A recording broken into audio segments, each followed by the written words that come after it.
제2의 인생을 꿈꾸며 모아둔 돈과 대출을 몽땅 끌어와 미국에서 카페를 운영을 시작한 미모의 젊은 여성 건축가가 있습니다. 그녀는 미국에서 유행하는 최신식 인테리어로 카페를 오픈했지만 한국의 땡땡을 경험하고 모든 걸 싹 다 갈아엎고 한국의 최신 제품으로 가득 채웠다고 하는데요. 그녀의 결정에 주변 사람들은 하나같이 다 뜯어말렸다고 하네요. 하지만 주변의 만류에도 불구하고 그녀의 과감한 시도는 아주 큰 변화를 불러왔고 덕분에 그녀의 인생도 180도 달라졌다고 합니다. 그녀의 인생을 완전히 뒤바꾼 한국의 그것은 도대체 어떤 것이었을까요? 그녀에겐 무슨 일이 벌어졌던 걸까요? 오늘의 사연 시작해 보도록 하겠습니다. 본 사연은 실제 사연을 바탕으로 인물 및 내용 일부가 각색되었습니다. 여기서 잠깐, 지금 잠시 1초만 시간 내셔서 행운과 건강을 부르는 좋아요 버튼 눌러주신다면 영상 제작에 큰 힘이 될 것입니다. 33살에 제 인생을 다시 시작하게 되리라곤 상상도 하지 못했어요. 안녕하세요. 제 이름은 사라 쿠퍼이고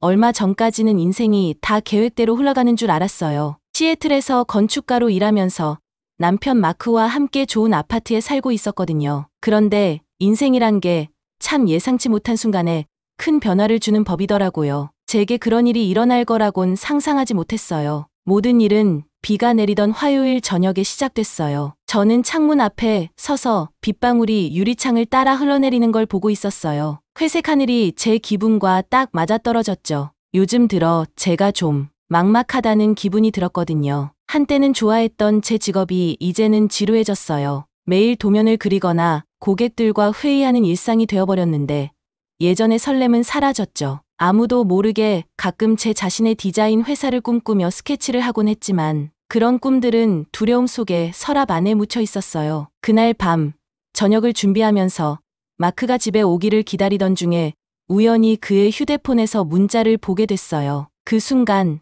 심장이 철렁 내려앉았죠. 다른 여자에게서 온 문자였는데 그들이 몇 달 동안 만나고 있었다는 게 분명했어요. 그걸로 제 세상이 무너져 내린 거예요. 마크가 집에 오자마자 저는 그와 대면했어요. 우리 사이엔 큰 싸움이 벌어졌고 그가 저지른 일은 돌이킬 수 없었어요. 몇 주가 지나고 우리는 이혼 절차를 밟기 시작했죠. 고통스럽고 복잡했지만 모든 게 정리된 후에야 중요한 사실을 깨달았어요. 제 인생이 망가졌을지 몰라도 어쩌면 이제 새로운 무언가를 시작할 수 있는 기회가 생긴 걸지도 모른다고요. 저는 제 삶을 다시 돌아봤어요. 정말 건축가로서 계속 살아가고 싶은가?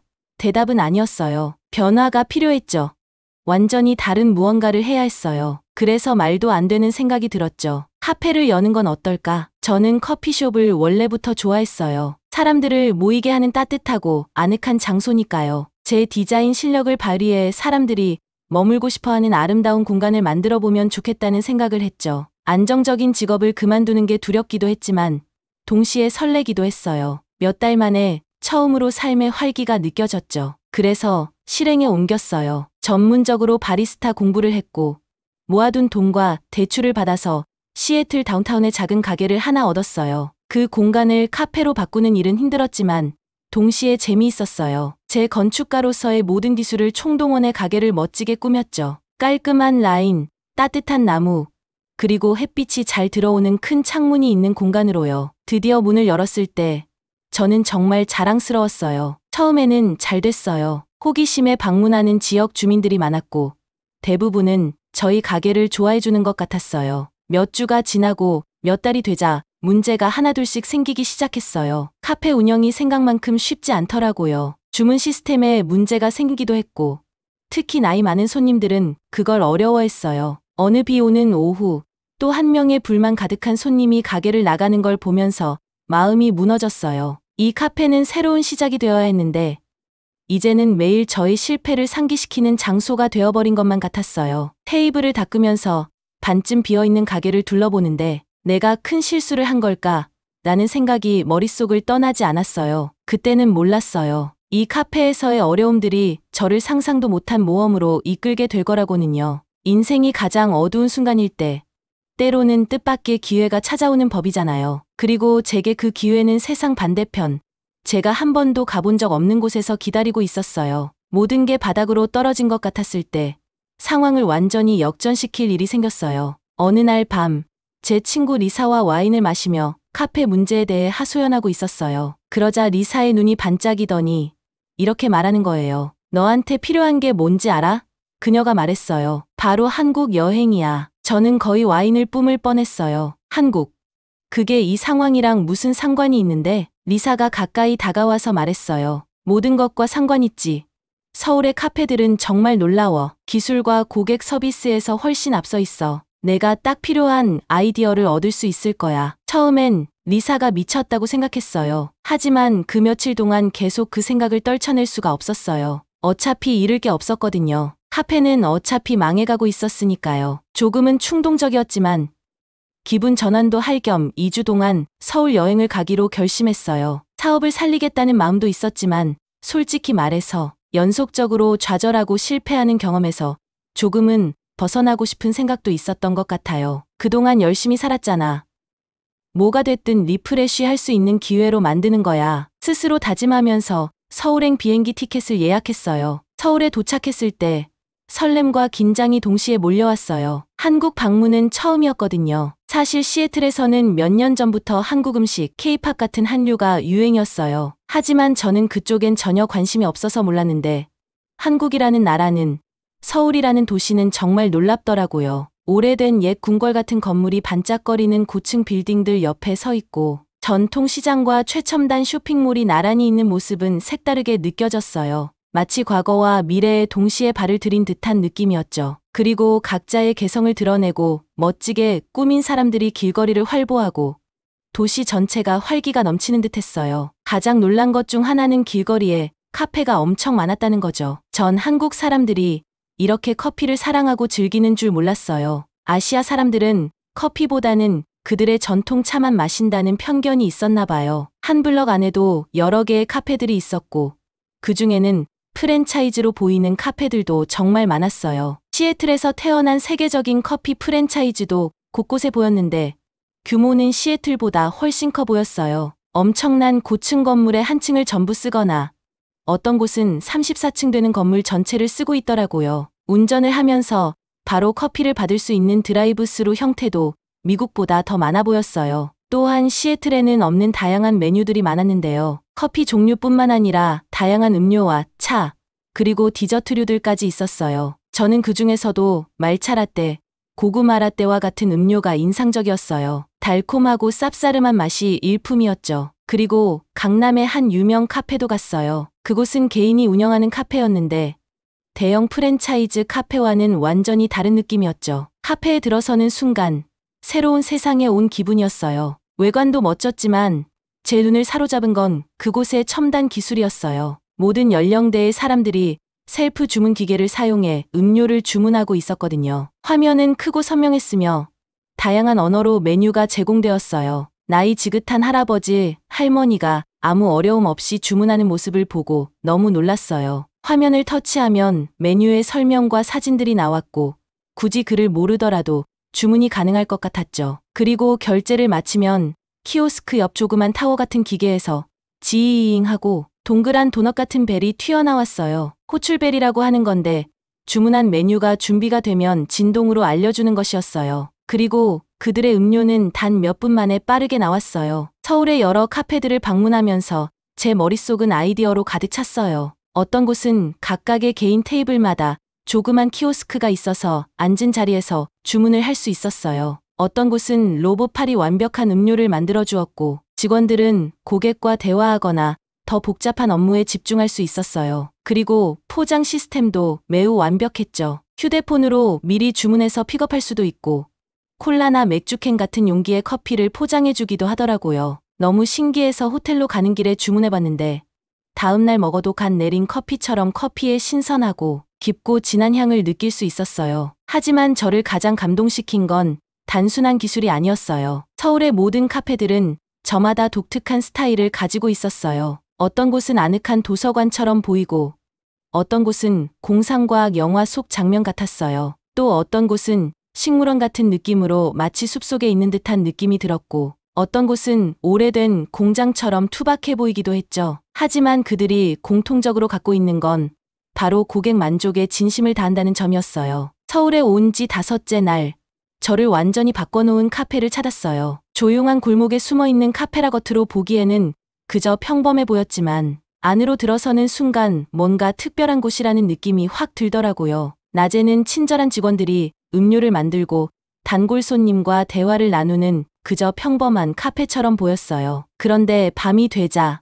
놀라운 일이 벌어졌어요. 버튼 하나를 누르자 부드러운 패널들이 움직이면서 개인 부스로 변하는 거예요. 테이블에 내장된 터치스크린이 불을 밝히면서 손님들이 아무 말 없이 주문할 수 있게 해줬고 분위기는 마치 작은 바와 같은 느낌이 들었어요. 너무 신기한 나머지 충격적으로 느껴지기까지 했어요. 호기심 가득한 눈빛으로 용기를 내서 카페 주인에게 질문했어요. 한국 카페는 모두 이런가요? 이 안에 있는 모든 기술들이 너무 놀랍고 신기해요. 어떻게 이런 생각을 하셨나요?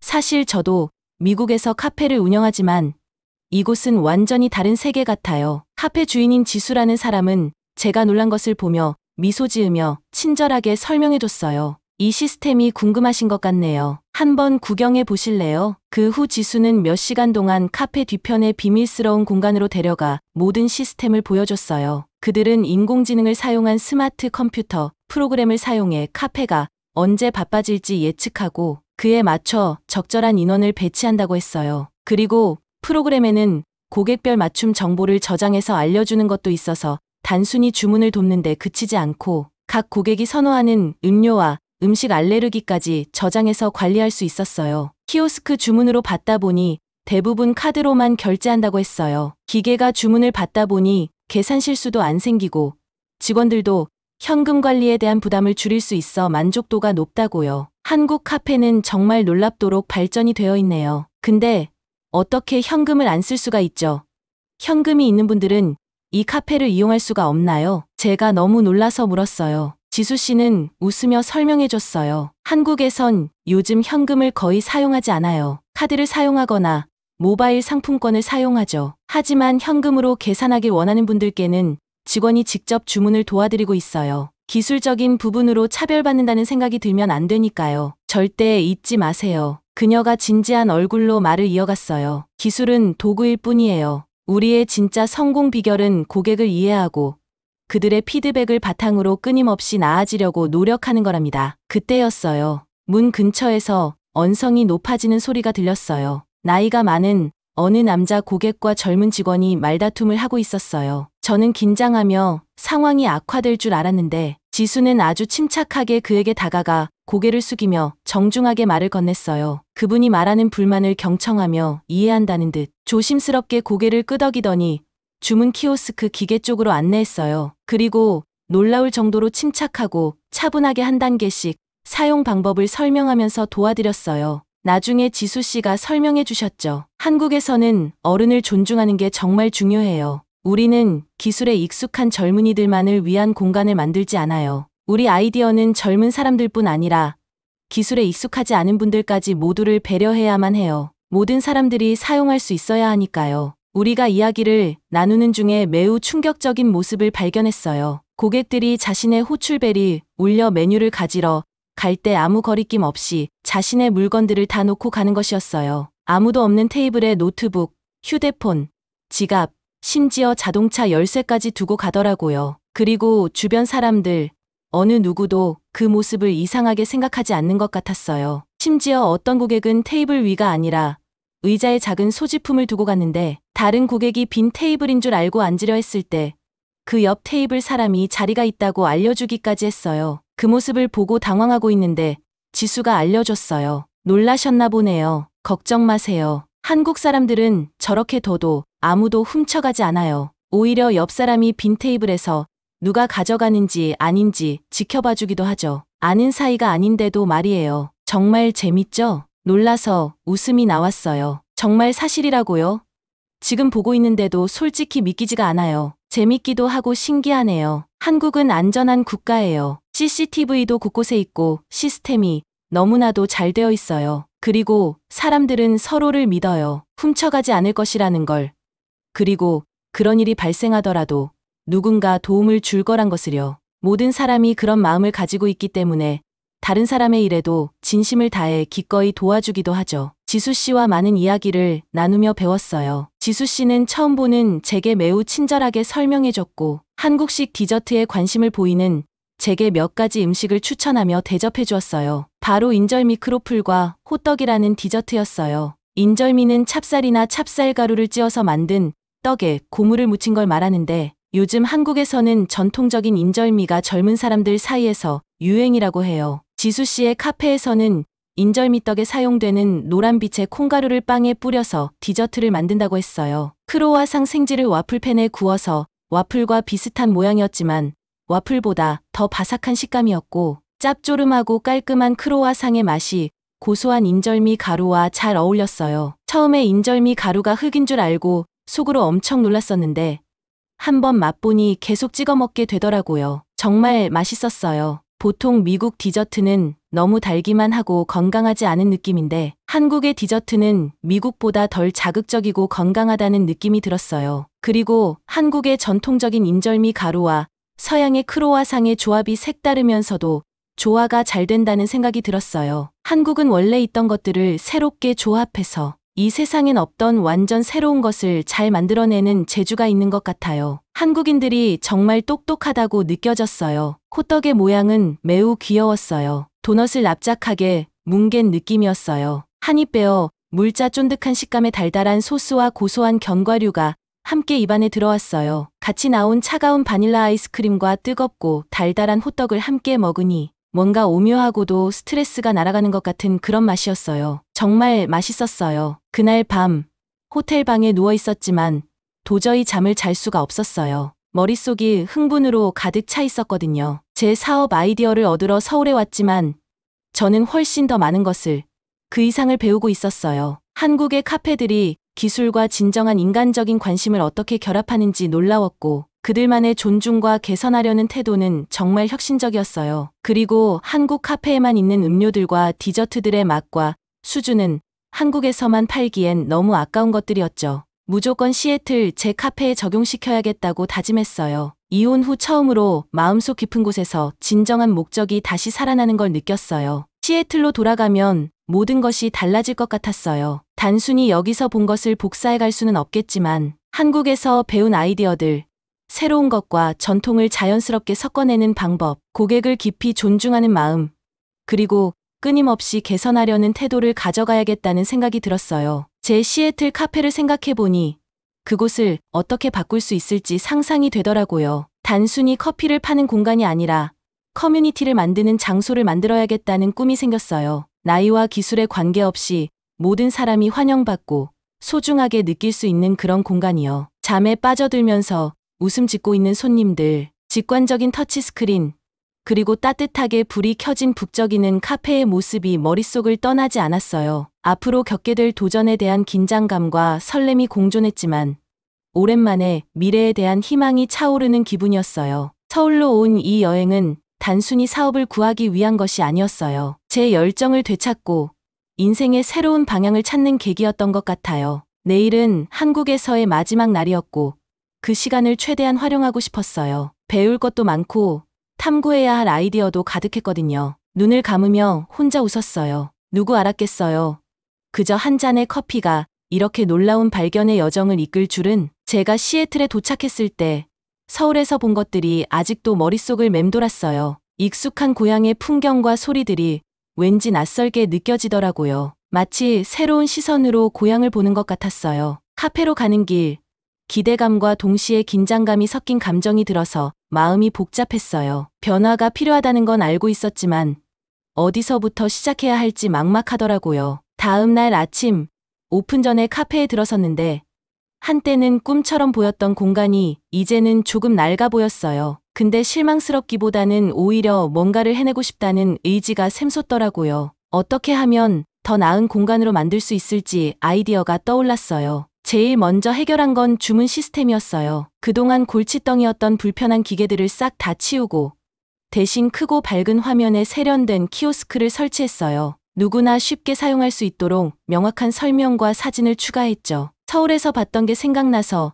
언어 선택 기능도 넣었어요. 그리고 그 옆엔 호출벨이 들어있는 작은 타워 같은 기계도 배치했어요. 하지만 기술만으로는 충분하지 않다는 걸 알고 있었어요. 직원들을 모아 회의를 열었죠. 이제부터는 다르게 해볼 거예요. 라고 말했어요. 단순히 커피를 파는 게 아니라 손님들이 편안하게 느끼도록 만드는 게 중요해요. 우리는 고객 맞이하는 방법부터 새 시스템을 설명하는 법까지, 특히 헷갈려하는 분들께 어떻게 인내심 있게 대할지 연습했어요. 서울에서 지수 씨가 어르신을 대했던 모습을 떠올리며 모든 손님은 나이와 상관없이 존중받아야 해요. 라고 강조했죠. 키오스크 주문 방식과 호출벨 시스템은 정말 효율적이었어요. 직접 주문받던 절차가 생략되니 보다 더 전문적으로 커피와 음료를 만드는데 집중할 수가 있었어요. 기계를 들이며 고객들과의 접점이 없어지는 게 아닐까 걱정했지만 오히려 그 반대였어요. 저는 카페 주인으로서 단골 고객들과 더 많이 소통하며 나눌 수 있었고 고객들의 반응도 더 좋았죠. 카페 레이아웃도 바꿨어요. 편안하게 쉴 수 있는 아늑한 공간과 일할 수 있는 밝은 공간을 마련했어요. 그리고 버튼 하나로 낮과 밤 분위기를 바꿀 수 있게 했죠. 공간은 하나였지만 마치 두 개의 카페를 운영하는 기분이었어요. 저녁엔 지역 커뮤니티 사람들이 이 공간을 통해 서로 교류할 수 있도록 공간을 대여해주기도 했어요. 물론 모든 손님들이 처음부터 변화를 반기고 받아들였던 건 아니었어요. 존슨 아주머니가 처음 들어왔을 때의 표정을 아직도 잊을 수 없어요. 키오스크를 한번 보더니 바로 돌아서 나가시려던 거예요. 하지만 포기하지 않았죠. 서둘러 아주머니를 붙잡고 천천히 설명해드렸어요. 한 단계씩 차근차근 알려드리자 아주머니가 환하게 웃으시면서 이거 참 재밌네 라고 하셨어요. 그때 깨달았어요. 변화가 두렵더라도 조금의 인내와 이해만 있으면 사람들은 언제든 적응할 수 있다는 거요. 그 뒤로는 항상 고객을 도울 준비를 하는 직원을 배치했어요. 몇 주가 지나자 소문이 퍼지기 시작했어요. 사람들은 변화에 대해 궁금해했고 대부분은 새로워진 카페 운영 방식에 감탄했죠. 하지만 정말 기뻤던 건 손님들이 카페에 와서 독특하긴 하지만 너무 편하네요 라고 말하는 걸 듣는 순간이었어요. 어느 날은 키오스크 앞에서 셀카를 찍으며 웃고 있는 청소년 무리가 있었어요. 그런데 그들 뒤에 어리둥절한 표정의 노부부가 보였어요. 한 청소년이 그들을 보고는 도와주겠다고 나섰죠. 제가 원하던 바로 그런 공동체의 모습이었어요. 하지만 안주하지 않았어요. 서울의 카페들이 끊임없이 발전하려는 걸 보며 저도 피드백 시스템을 도입했어요. 좋은 의견도 아쉬운 점도 다 받아들여 더 나은 카페로 만들 수 있었죠. 고객들이 주는 최고의 아이디어는 정말 도움이 됐어요. 단골 고객의 자녀였던 레니 주니어가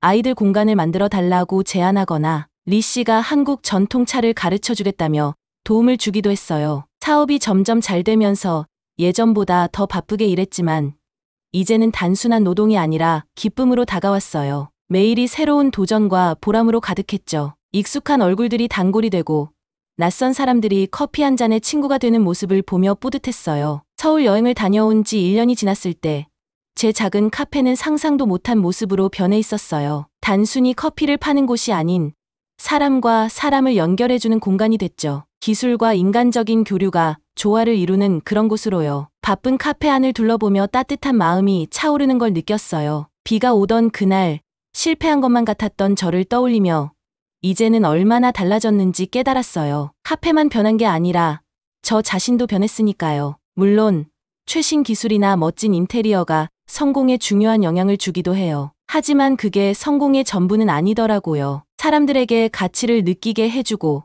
연결될 수 있는 공간을 만드는 것, 그리고 새로운 아이디어에 열려 있으면서도 전통을 존중하는 것이야말로 성공에 절대 빠져선 안 되는 것들이었어요. 그리고 무엇보다 배우고 성장하는 걸 멈추지 않는 게 중요하다는 것도 이번에 배우게 되었죠. 카운터를 닦으며 오늘도 바쁜 하루를 보냈다며 뿌듯해하며 혼자 미소를 지었어요. 작은 한국 여행이 모든 걸 바꿀 줄 누가 알았겠어요.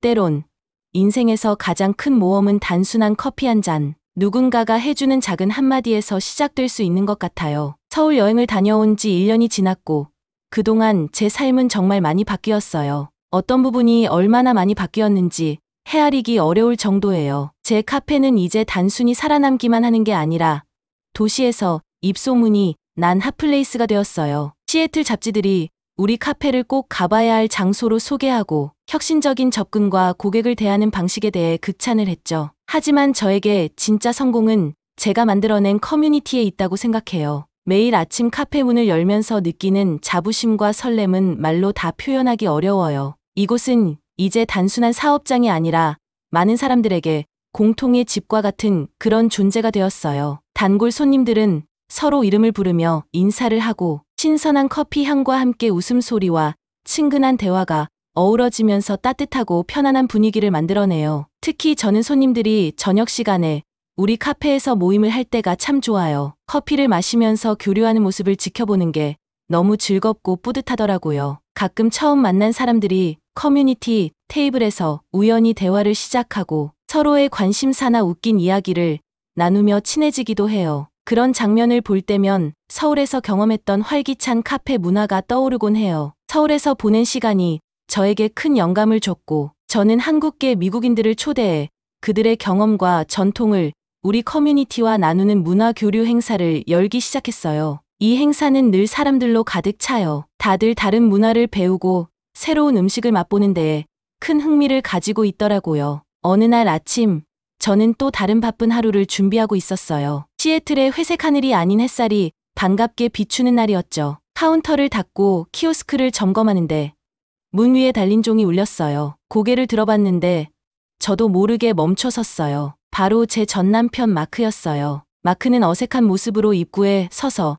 넓게 변한 카페를 둘러보고 있었어요. 그가 깜짝 놀란 표정을 짓는 게 보였어요. 예전의 아픈 기억이 순간 가슴을 찌르는 듯했지만 저는 깊게 숨을 들이쉬었어요. 그리고 서울에서 만났던 카페 사장 지수 씨가 보여줬던 침착함을 떠올리며 최대한 침착하게 대하려고 애썼어요. 마크는 천천히 카운터로 다가오면서도 여전히 두리번거리고 있었어요. 여기가 정말 많이 바뀌었네. 그의 목소리는 약간 망설이는 듯했어요. 잘 되고 있다고 들었어. 그래서 한번 직접 보고 싶었어. 저는 웃으면서 목소리를 최대한 차분하게 유지하려고 했어요. 응, 많이 바뀌었지. 그리고 덧붙였어요. 나도 많이 변했어. 키오스크를 가리키며 물었죠. 주문할래? 내가 사용법을 알려줄게. 마크는 고개를 끄덕이며 저를 따라 키오스크로 갔어요. 주문 과정을 차근차근 설명하면서 저는 문득 제 자신이 얼마나 멀리 왔는지 생각하게 되었어요. 1년 전만 하더라도 마크를 만났다면 가슴이 아프고 화가 났을 텐데 이제 차분한 마음으로 대할 수 있게 되었거든요. 어쩌면 그에게 조금은 연민이 느껴지기도 했고요. 이거 복잡하네.